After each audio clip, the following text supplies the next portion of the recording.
দিনাজপুরের নবাবগঞ্জ শান্ত নৈশব্দময় এই জনপদই এক সময়ের সাক্ষী হয়েছিল এক রক্তক্ষয়ী অধ্যায়ের ইতিহাসের পাতায়, যার নাম ব্যাটল অফ মাসিমপুর।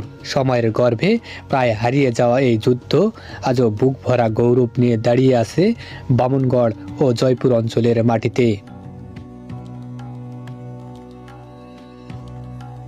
মুঘল সাম্রাজ্যের শেষ ভাগ, ইংরেজি শক্তির সম্প্রসারণ আর স্থানীয় জমিদার ও ফৌজদারের ক্ষমতার দ্বন্দ্ব এ সময়ে উত্তাল হয়ে ওঠে উত্তরবঙ্গ। দিনাজপুরের বিস্তীর্ণ অঞ্চল তখন নিয়ন্ত্রণ করতেন নুরুদ্দিন মোহাম্মদ বাকের জং, এক সাহসী, তেজস্বী ও প্রভাবশালী প্রশাসক। নুরুদ্দিন বাকের জং ছিলেন তখনকার দিনে আইন শৃঙ্খলা প্রতিষ্ঠা, কর সংগ্রহ ও দস্যু দমন কার্যে অত্যন্ত দক্ষ। তার দাপটে দিনাজপুরের বামুনগড়, জয়পুর ও মাসিমপুর অঞ্চল নিরাপদ রাখত। কিন্তু শান্ত এই ভূমিতে একসময় আক্রমণ শুরু করে বিদ্রোহী বাহিনীর এক শক্ত অংশ, আর তখনই শুরু হয় ইতিহাসে খ্যাত মাসিমপুর যুদ্ধ।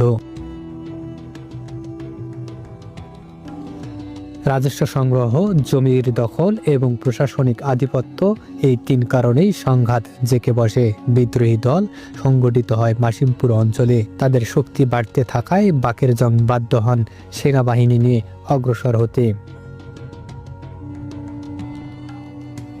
1700 শতাব্দীর মাঝামাঝি এক ভোরে শুরু হয় মুখোমুখি লড়াই। মাসিমপুরে খোলা মাঠ, দুই পাশেই প্রস্তুত সৈন্যদল। বাকের জং এর নেতৃত্বে মুঘল বাহিনী অগ্রসর হয়। বিদ্রোহীদের প্রতিরোধ ভয়ঙ্কর। তলোয়ারের ঝনঝন, বারুদের শব্দ আর যুদ্ধ ঢোলের তালে তালে প্রতিটি মুহূর্তে উত্তপ্ত হয়ে ওঠে।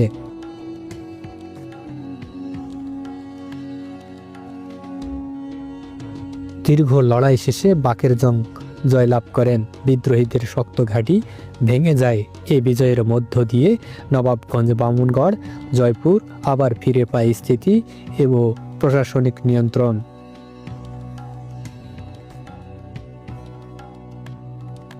এই যুদ্ধ শুধু একটি সংঘর্ষ নয়, এটি ছিল ক্ষমতা, প্রতিরোধ এবং অদম্য সাহসের প্রতিচ্ছবি।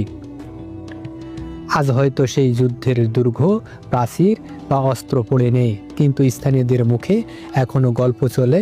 মাসিমপুর যুদ্ধের বামুনগড়ের মাটির ঢিপি, জয়পুরের পুরনো রাস্তা, খরস্রোতা নদীর ভাঙ্গা তীর, সবই যেন বলে দেয় এই মাটিতে একসময় গর্জে উঠেছিল এক যুদ্ধের ইতিহাস।